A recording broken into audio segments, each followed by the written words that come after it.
Et si pour devenir le meilleur attaquant du monde, tu devais éliminer tous les autres? Bienvenue dans Blue Lock, un animé qui transforme le foot en un véritable battle royale. Aujourd'hui, je te raconte pourquoi cet anime cartonne, ce qui le rend unique, et pourquoi tu dois absolument le voir, même si t'aimes pas le foot.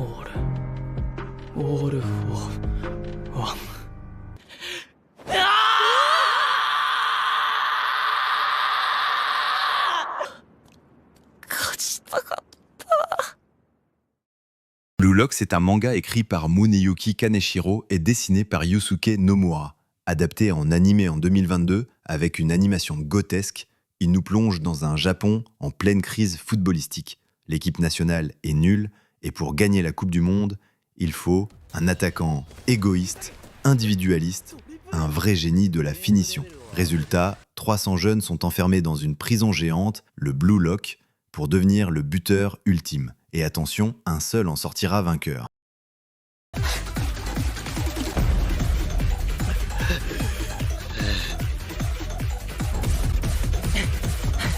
Oublie les autres shonen, ici c'est pas l'amitié qui gagne. Blue Lock, c'est de la stratégie, du mental, de la rage de vaincre. Chaque joueur est prêt à trahir, manipuler, écraser les autres pour prouver qu'il est le meilleur. Tu ressens la tension dans chaque match, c'est du foot, mais version shonen. C'est de la compétition pure, du développement perso bien écrit, à tel point que le terme « personnage secondaire » n'existe pas dans Blue Lock.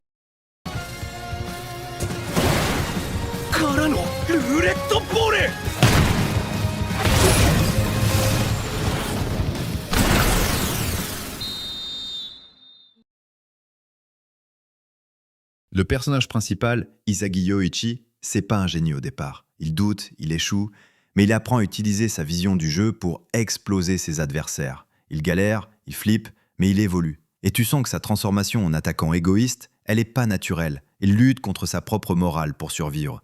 Et franchement, c'est ça qui rend crédible. Il débute en tant que faible pour évoluer et jouer parmi les plus grands.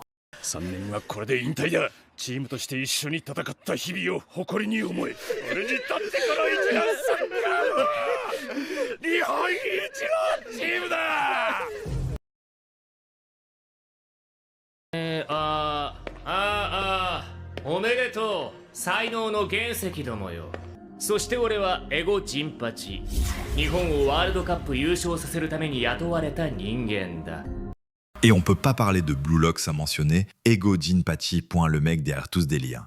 Lui, c'est un coach, mais version gourou. Il te sort des punchlines sur le talent, l'ego, la grandeur. Il casse les rêves des joueurs pour révéler leur vrai potentiel. Sa vision du foot est radicale, mais ultra stylée.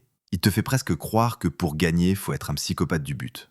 Ego, il bouscule les fondements même du football. Le mec a une approche tellement décalée qu'il renverse tout ce qu'on nous a appris dans le sport. Fini les petites passes et la solidarité. Dans son monde, il n'y a que l'individu qui compte. Pas de place pour les gentils, ceux qui essaient d'être une équipe soudée. Non, dans Blue Lock, le seul moyen d'arriver au sommet, c'est de s'élever au-dessus des autres. Ego fait comprendre aux joueurs que le talent, c'est une arme qu'il faut savoir manier avec égoïsme et arrogance. Ego, c'est l'incarnation même de l'idée que le foot, c'est un combat solitaire. Il te fait sentir que la véritable grandeur, ce n'est pas de briller avec les autres, mais d'être celui qui se démarque, celui qui marque l'histoire par ses propres actes. Tu l'as compris, Blue Lock, c'est pas juste un animé de sport, c'est une vraie leçon de dépassement de soi, version Battle Royale. Dis-moi en commentaire, qui est ton perso préféré? Isagi, Bashira, Nagi? Et si t'as kiffé cette vidéo, abonne-toi, mets un pouce bleu et active la cloche. Allez, on se retrouve très vite pour une nouvelle analyse d'animé. Ciao. Set the world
never be the one.